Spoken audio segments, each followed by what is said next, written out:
Wah. Bola pang bola dulu. Tampil kami kemah. Oi, video ni mati dia makak lah. Kurang video nyawa makak saya.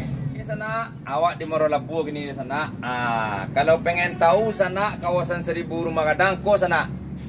Ko kawasan 1000 Rumah Gadang ya sana ya. Siko beragam suku, bermacam-macam suku di siku ya sana ya.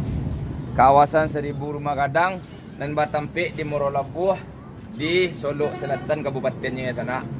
Jadi ko lah tempik tanah kelahiran Panjuluye ya sana ya. Siko tempik malalala Panjuluye dulu kuah. Kuah jambatan kuah. Cuman di sama suawak ya sana. Di sama suawak di siko dulu sana. Iku lu nado badam ni sana. Tang iya aku lu nado badam lah. Alu nado badam tang iya aku dulu. Tapi kalau jambatan kuah ado sana. Dari tang iya ko sampai ke bawah tu sinana. Pernah wak malalah main-main di sana. Jadi ku arah ke Padang ke sana. Ku arah ke Padang. Dan kasih kuku arah ke Sungai Panuh, arah ke Padang Aru ya sana yo, arah ke Gunung Kerinci. Tuh Gunung Kerinci tuh. Nampak Gunung Kerinci kan? Itu. Ku arah ke Padang sana. Jadi ku pasah Marolabu kami siku dulu sana. Ada nampak batang kayu di sana tuh, ada sebelah tower tuh. Itu pasah Marolabu dulu tuh. Tapi kini lah jadi taman kota ya sana yo. Jadi waktu ketik-ketik waktu masih sekolah sana, ku ada jembatan merah sana. Jambatan merah ko sama suawak lu nado dulu le sana. Jambatan merah ko lu nado le sama suawak dulu sana ya.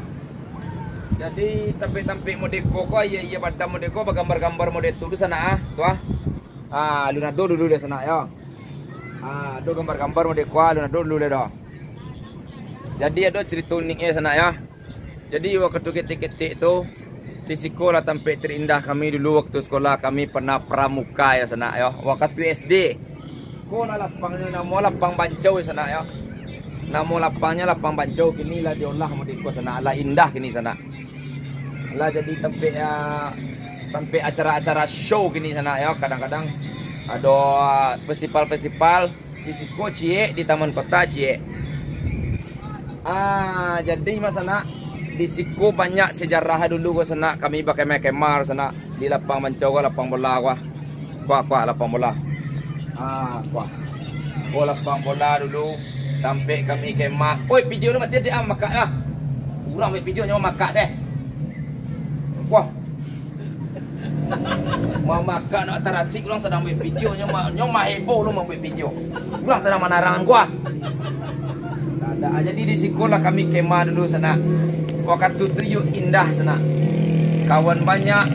Bakau je laki-laki, bakau je cewek-cewek. Mengabik-ngabik apa tu dulu sana. Apa nama so ngabik apa so? Ada nama kabik-kabik pancang tu apa nama dulu tau? Dia kabik pancang mah tu. Ada onda aku makaknya ada mah. Sampai sekolah video tu pokok aku nak tempik sejarah tu dari ketik sampai tua.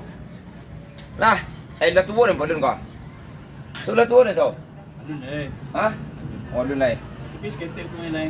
Seketik lai. Seketik lai tu. Iyalah.